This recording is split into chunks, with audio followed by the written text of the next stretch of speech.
Hello everyone, welcome you all to the Sports Science Academy. Now we are studying linear kinetics. In last class we have studied about the linear kinematics. इसमें हम पढ़ेंगे cause of motion, force that causes of motion, that causes the motion.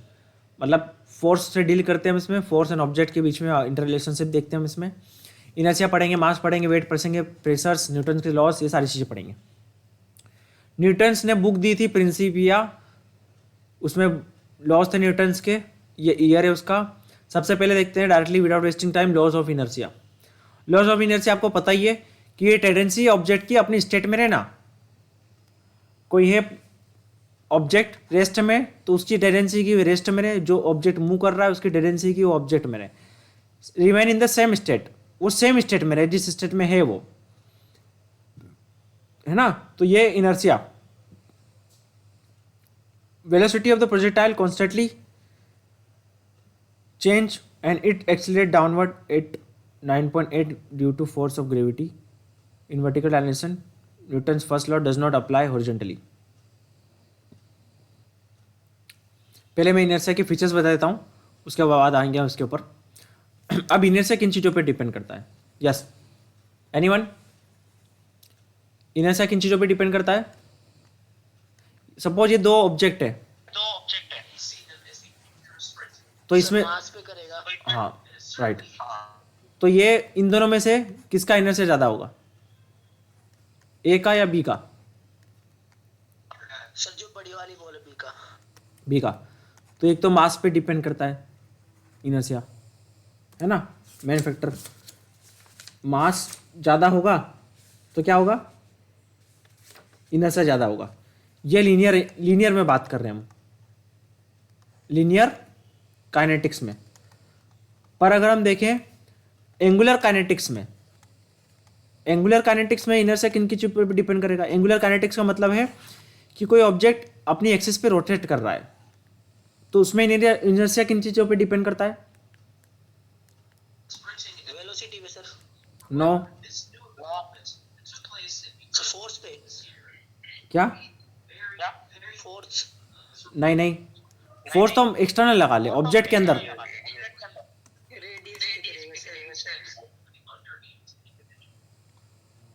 देखो उसके लिए एक और दो चीज़ें हैं, एक तो मास, दूसरा है डिस्ट्रीब्यूशन ऑफ मास. ये दो चीज़ों पे डिपेंड करता है, ठीक है, ये ध्यान रखना. एंगुलर काइनेटिक्स में हम बात करें in angular motion, inertia depend on two things, एक तो मास और दूसरा है डिस्ट्रीब्यूशन ऑफ मास. ठीक है, ये दो फैक्टर्स है इसमें. डिस्ट्रीब्यूशन ऑफ मास से मतलब क्या है कि एक ऐसा ऑब्जेक्ट है जो अपनी एक्सिस पे रोटेट कर रहा है और उसका मास सेंटर में ज़्यादा है, उसका मास क्या है, सेंटर में ज़्यादा है, तो इजीली मूव कर पाएगा. जैसे फैन देखो, फैन क्या है, फैन का जो ब्लेड की साइड में मास कम है. इमेजिन करो फैन का सेंटर में मास ज़्यादा है, डिस्ट्रीब्यूशन फेस का सेंटर में है, तो फैन इजीली मूव करता है, रोटेट. अब यही मास में फैन का सेम मास रहे, पर मैं उसकी ब्लेड में ज़्यादा मास डाल दूँ और मिडिल में कम डालूँ, तो क्या इजीली मूव कर पाएगा? No sir. तो ये डिस्ट्रीब्यूशन ऑफ मास है. अब हथौड़ी ले लो, हथौड़ी में क्या है, जो मेटल का साइड है उसको एक्सिस बना लो और वुड की साइड से रोटेट करो, तो इजीली मूव करेगा कि नहीं करेगा? और अगर आपका उल्टा करो, आपने क्या करा, किधर की साइड से पकड़ा उसको, हथौड़ी समझते हो ना? Yes sir. हाँ, तो उसको अगर आप किधर की साइड से मूव करो,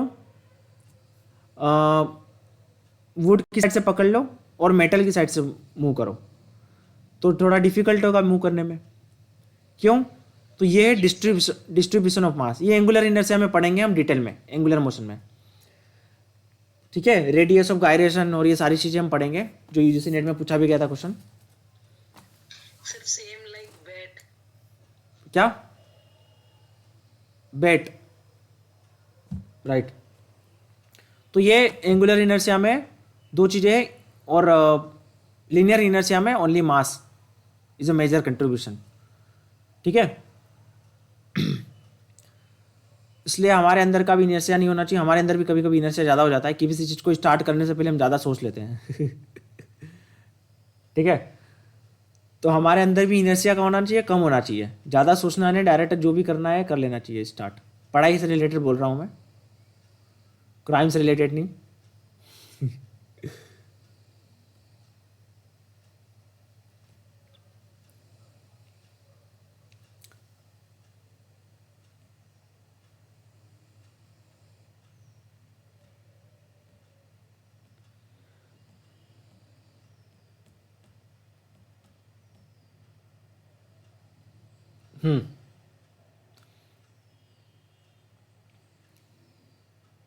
In vertical direction, Newton law does not apply.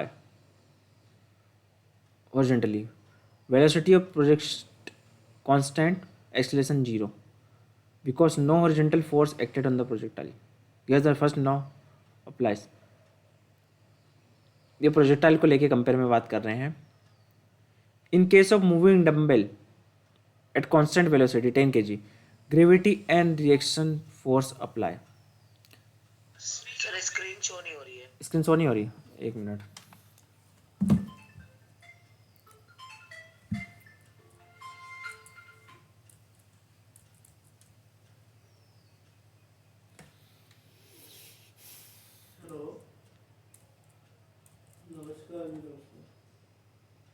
Okay,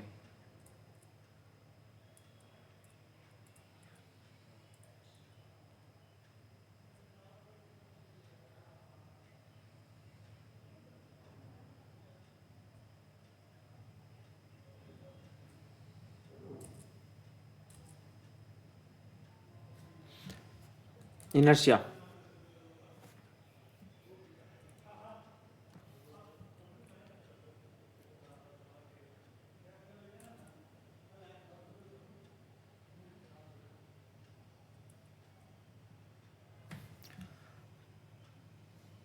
और क्या इनर्शिया के बारे में?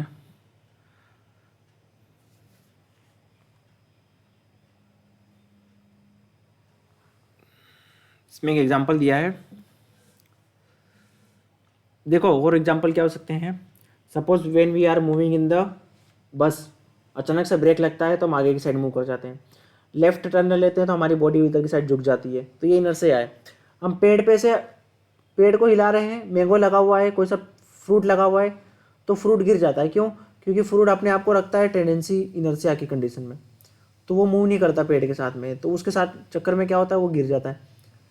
ठीक है, तो ये इनर्शिया के एग्जाम्पल्स है, राइट। ज़्यादा का हेवी ऑब्जेक्ट होगा तो ज़्यादा इनर्शिया होगा, right.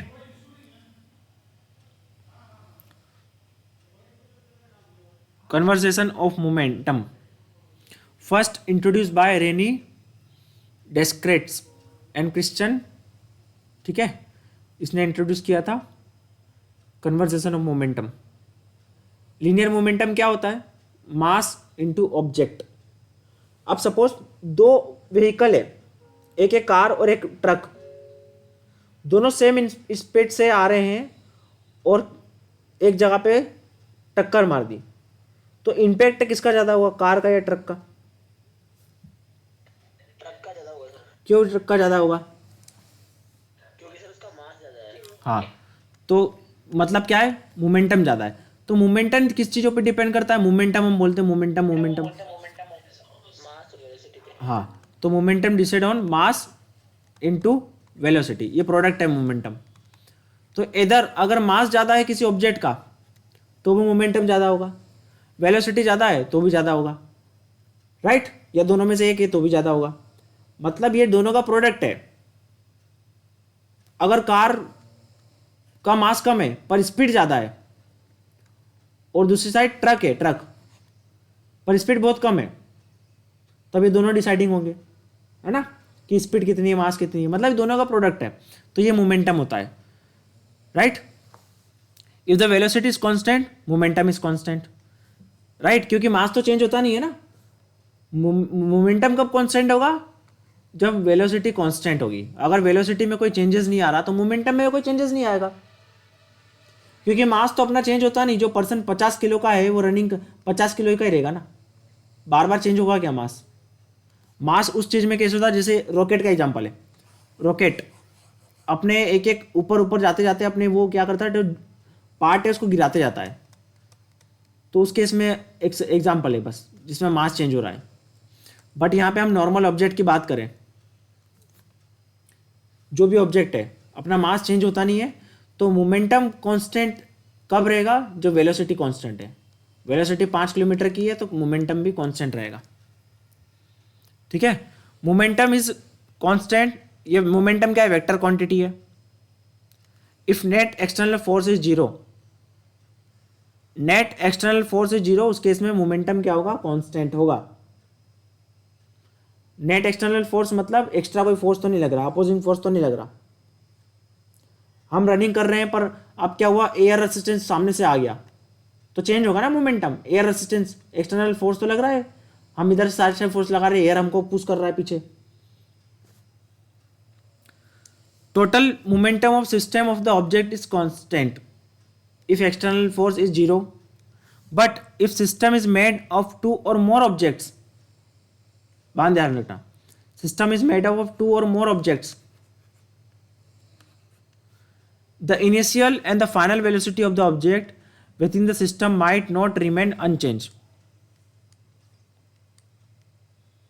In case multi objects, if one object velocity increases, another object's velocity decreases and total momentum keep constant. क्या कहने का मतलब है,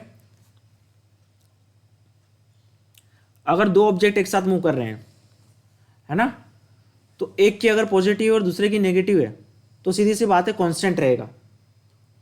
सिस्टम है, सिस्टम का मतलब क्या है कि इसमें मल्टीपल सिस्टम है, उनका मोमेंटम देखें हम, मल्टी ऑब्जेक्ट्स, तो उस केस में ही डिफरेंट देखने को मिलेगा, है ना। अगर ये पॉजिटिव है, एक दूसरा नेगेटिव है, तो कांस्टेंट क्या होगा, जो टोटल मोमेंटम है वो क्या होगा, कांस्टेंट हो जाएगा।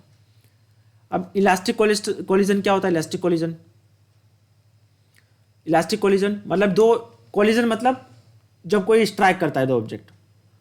Elastic, perfectly elastic, non elastic, inelastic, ये कुछ कोलिजन के टाइप है। When the two objects collides in a head of one collision their combined moment is conserve. मतलब क्या हुआ, यहाँ पे क्या हुआ, किसी ए ऑब्जेक्ट ने दूसरे ऑब्जेक्ट को किक किया, स्ट्राइक किया, तो ए का मोमेंटम बी में ट्रांसफर हो गया और ए वहीं रुक गया और बी वाला आगे मूव करने लग गया। इसको बोलते हैं इलास्टिक कोलिजन। जैसे कैरम एग्जांपल ले लो, जो कैरम का जो स्ट्राइक है वो क्या है, इलास्टिक कोलिजन का एग्जांपल है। जो भी मूवमेंट हो रहा है, जैसे ये आई रोल करते हुए इसने इसको स्ट्राइक किया, ये यहीं पे रुक गया और ये आगे जाने लग गया, इसे क्या बोलेंगे, इलास्टिक कोलिजन। इनइलास्टिक कोलिजन क्या होता है, इसको बोलते हैं परफेक्टली प्लास्टिक कोलिजन बोलते हैं इसको। Momentum is still conserve but rather than bouncing off each other the object in collision stay together after collision and move together with the same velocity. क्या बोला इलास्टिक कोलिजन में, ये यहाँ पे आया ऑब्जेक्ट, ये इससे स्ट्राइक किया, फिर दोनों साथ में मूव करने लग गए, यह इनइलास्टिक कोलिजन। Got it. ये बीच में आ गया था इसका कॉन्सेप्ट, इसलिए इसको बता दिया। सेकेंड लॉ है लॉ ऑफ एक्सलेरेशन। इसका मतलब क्या है, इसमें क्या बोलते हैं, force is a product of mass and acceleration. Got it. Force is the product of mass and acceleration. अब यहां पे देखो, किसी भी ऑब्जेक्ट पे हम, किसी भी एक्सेलरेशन हो रहा है किसी भी ऑब्जेक्ट का, तो किसके ऊपर डिपेंड करेगा, दो चीज़ों के ऊपर। किसी भी ऑब्जेक्ट का एक्सेलरेशन हो रहा है तो दो चीज़ों पर डिपेंड करेगा, उसमें फोर्स कितना लग रहा है और उसका मास कितना है। अगर ये डायरेक्टली डिपेंड है फोर्स के ऊपर, फोर्स ज़्यादा लगेगा तो एक्सेलरेशन ज़्यादा होगा, मास से इन्वर्सली प्रोपोर्शनल है, मास कम होगा तो एक्सेलरेशन ज़्यादा होगा। जैसे दो ऑब्जेक्ट है, एक 5 kg का है और एक 10 kg का है, दोनों को मैं सेम फोर्स लगाऊं तो ज़्यादा डिस्टेंस कौन कवर करेगा या ज़्यादा एक्सेलरेशन किसका होगा, 5 kg का या 10 kg का, ऑब्वियसली 5 kg का। तो इन्वर्सली प्रोपोर्शनल है मास के, ठीक है। यह है force, law of momentum, motion, law of acceleration. Force और मास और एक्सेलरेशन का रिलेशनशिप है बस। लॉ ऑफ मोशन, थर्ड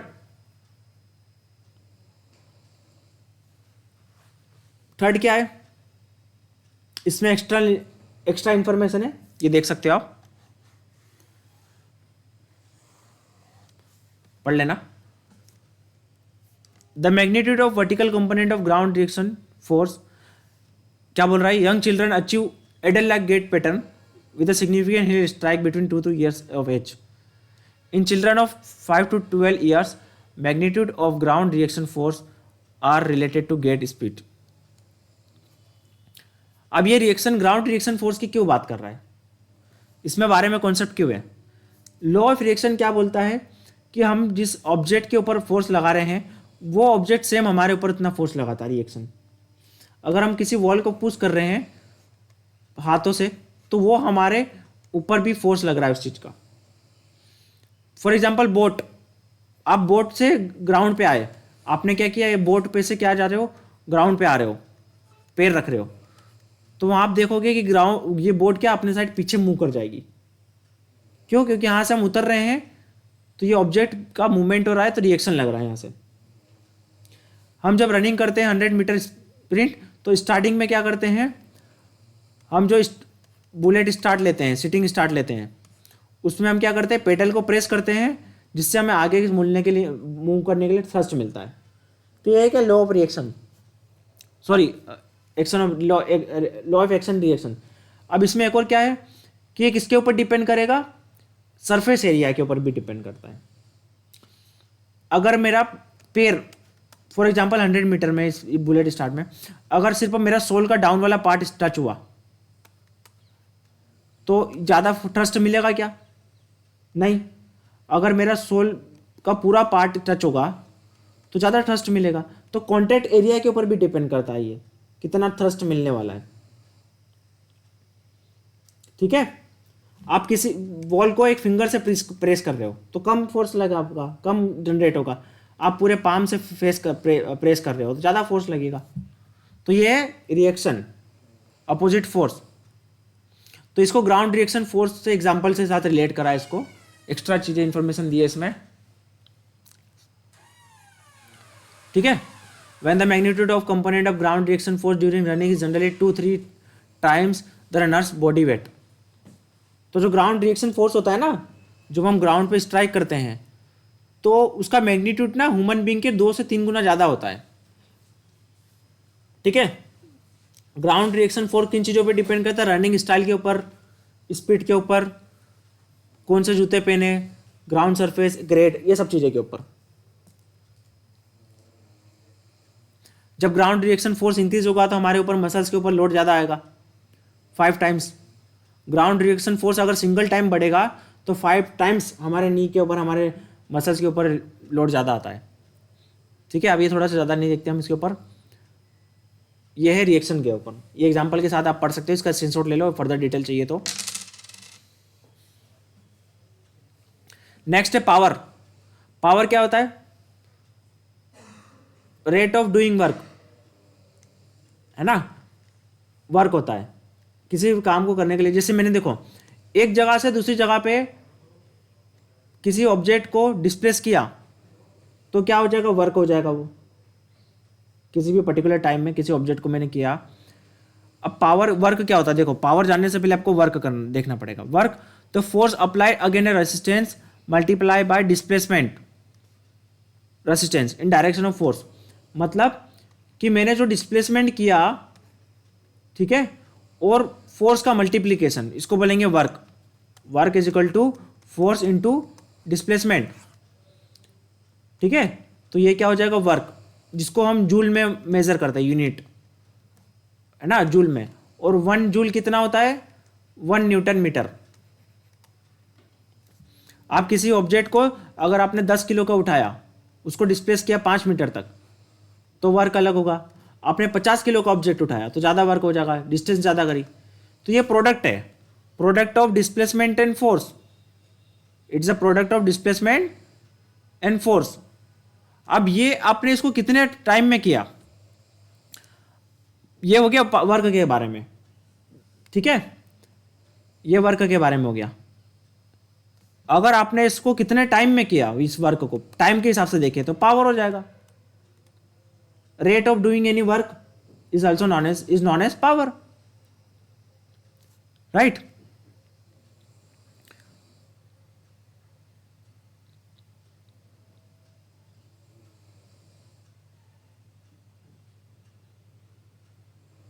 अब वर्क पॉजिटिव और नेगेटिव किस हिसाब से हो सकता है?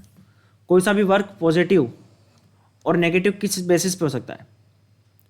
अगर हमने किसी भी ऑब्जेक्ट पे direction of motion of joint इधर की साइड है और हमारा मसल्स का टॉर्क भी इधर की साइड लग रहा है तो वर्क पॉजिटिव होगा.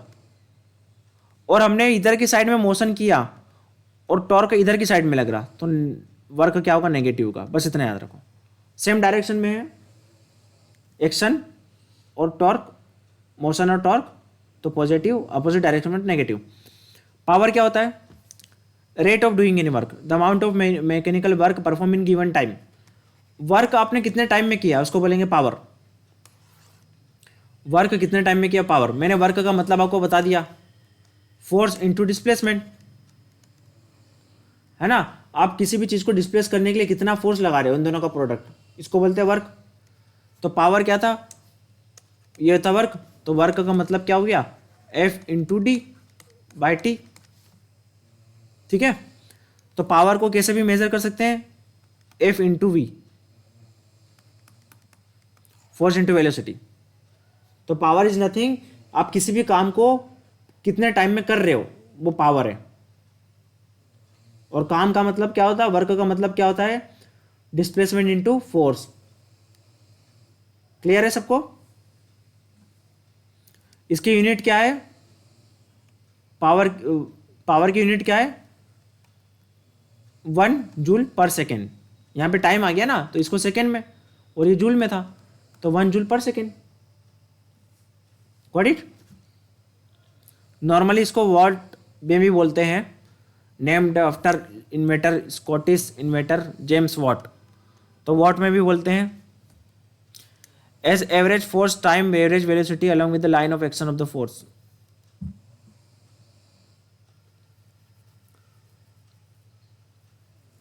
क्लियर है सबको? पावर, ये extra information you can read here.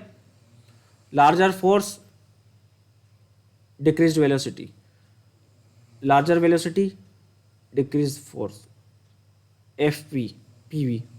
ये सब एडिशनल इंफॉर्मेशन पढ़ सकते हो. क्या बेटर है, वेलोसिटी या पावर? देखो यहां पे एक चीज देखने को मिल रही है आपको. अब पावर जनरेट कर रहे हो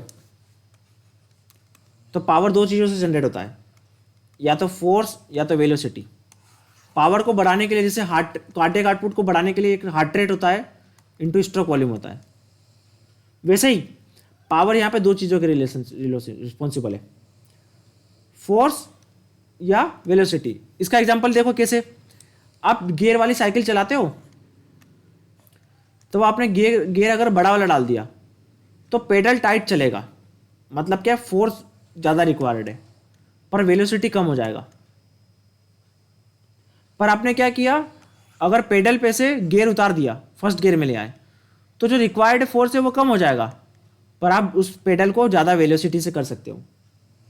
तो क्या बेटर है,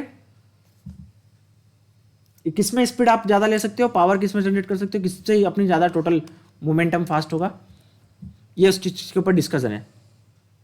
which one is better? Higher gear with longer pedal at force slow rate, है ना. रनिंग में भी देखें तो स्ट्राइड लेंथ और स्ट्राइड रेट के ऊपर वर्सेस ये, तो ये डिस्कस है इसके बारे में, ज़्यादा हम इसके ऊपर जाएंगे नहीं.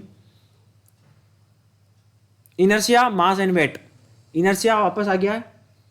इनर्शिया का मतलब आपको मैंने बताया था, रेसिस्टेंट टू चेंज. जो रेस्ट में वो रेस्ट में, जिसको मोशन में उसको मोशन में. It's a body ability of body, tendency of body to remain in the state of motion और रेस्ट. ठीक है, tendency of body to maintain is status. तो मास के ऊपर डिपेंड करता है, इसकी कोई यूनिट नहीं होती, इनर्शिया की कोई यूनिट नहीं होती है. इनर्शिया ड्यू टू ग्रेविटी कितना होता है, mg. मास मतलब quantity of matter composing a body, किसी पर्सन में कितना मास है, जो कि रिमेन रहता है कांस्टेंट। चांद पे चले जाओ, हिमालय पे चले जाओ, हर जगह मास कांस्टेंट रहेगा। पर वेट क्या होता है? वेट चेंज होता है। मास का मतलब क्या होता है कि किसी इंसान में कितना स्लगिनेस है, कितना कंपैक्टनेस है बॉडी को, बॉडी का कंपोजिशन क्या है, कितना मटेरियल है उसके अंदर, सब्सटेंस, यही मास है। वेट क्या होता है? वो मास को अगर हम किसी वेट पे खड़ा कर दें तो मास ग्रेविटी की वजह से कितना डाउनवर्ड फोर्स लग रहा है, आपके बॉडी के वेट के, आपके मास की वजह से कितना डाउनवर्ड फोर्स आपकी जनरेट हो रहा है, तो वो वेट हो जाएगा। हम वेट कैसे लिखते हैं? खड़े होकर लिखते हैं ना उसके ऊपर, मशीन के ऊपर। तो हम क्या कर रहे हैं? हमारी बॉडी डाउनवर्ड फोर्स लगा रही है, वही होता है वेट। तो डाउनवर्ड फोर्स क्या होता है? Is responsible to the gravitational force. Weight क्या है? Amount of gravitational force exerted in the body, ये वेट है। जो कि मून पे, यहाँ पे वो वेरी कर सकता है, ये कांस्टेंट नहीं है। इसका नॉर्मली वेट की यूनिट होना चाहिए न्यूटन पर एलबी। मास इंक्रीज होता है तो वेट इंक्रीज होता है, ठीक है।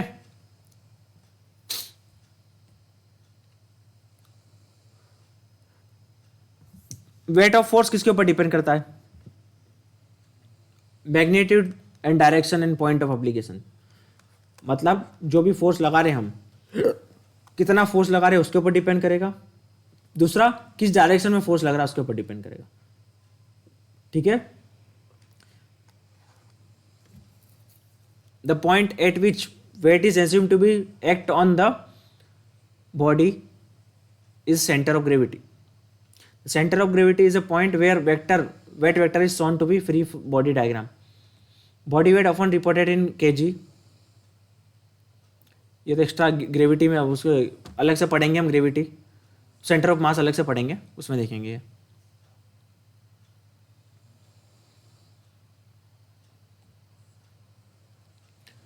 तो ये था हमारा लीनियर काइनेटिक्स, ठीक है, ये इतना काफ़ी है। इसके बाद हम पढ़ेंगे angular kinetics, right, moment of inertia, radius of gyration, फिर टॉर्क,